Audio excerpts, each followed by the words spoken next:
I work the night shift because it's quiet. Or at least, that's what I tell people.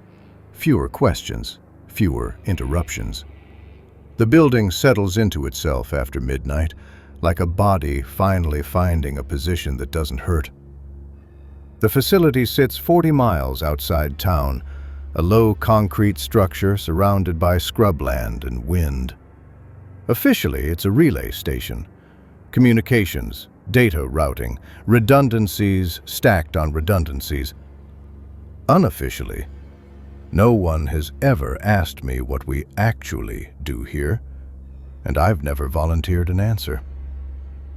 There are 3 of us assigned to nights, but I'm alone this week. Sick leave, vacation, a training seminar I wasn't invited to. The reasons change, but the result is the same. 12 hours, 1 badge, 1 set of keys, and a building that hums even when nothing is happening. At 1:17 a.m., the first anomaly appears. It's minor, a discrepancy in the activity logs. A door sensor reports a brief open and close cycle in corridor C. No access swipe recorded. No camera feed either. Just a momentary flicker like static, then nothing. This happens sometimes. Sensors drift, software hiccups. I make a note, initial it, and move on. At 1:42, it happens again. Same corridor, same door. I pull up the camera feed manually. Corridor C is a straight shot. Concrete floor, exposed piping, fluorescent lights spaced at precise intervals. It looks exactly as it should. Empty. I zoom in on the door. Closed. Locked. The timestamp ticks forward, indifferent. The hum of the building feels louder then. Not louder in volume exactly. Closer. As if it has leaned in. I tell myself I'm tired. Night shifts play tricks. You start assigning intention to systems that don't have any. At 2:10, the door registers open again. This time, there's a weight reading. Someone stood there long enough to register pressure on the floor sensor. Not enough to trigger an alarm, just enough to leave a trace. I consider calling it in. There's a protocol for unexplained access events. It involves waking someone up, filing a report, maybe filling out forms for the next 3 days. Instead, I grab my flashlight and keys. Corridor C smells faintly of dust and something metallic, like old coins. The lights buzz overhead, some brighter than others. My footsteps echo in a way that makes the space feel longer than it is. Nothing has changed. The monitors glow softly. The coffee I poured an hour ago is gone cold. My reflection stares back at me from the darkened glass, slightly warped by the curve of the screen. The log updates again.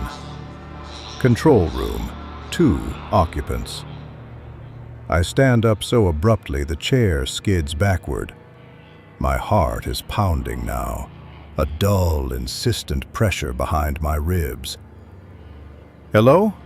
I say, and my voice sounds wrong in the room, too thin. The occupancy indicator doesn't change. I check the system diagnostics, hands shaking just enough to make typing difficult.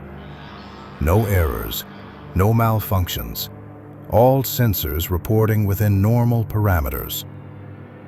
At 3:19, Corridor C registers movement, not presence, movement. A slow shift, as if someone is pacing. I don't go back down the corridor. I already know I won't find anything there.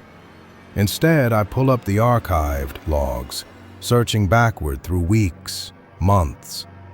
The pattern is there, once you know how to look for it.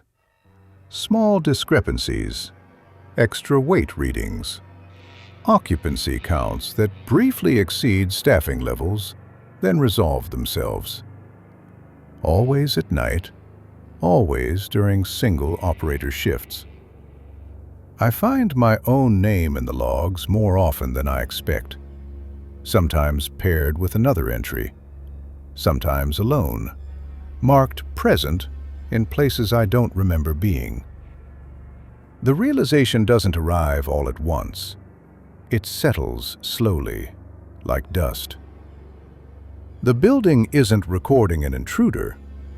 It's reconciling a difference.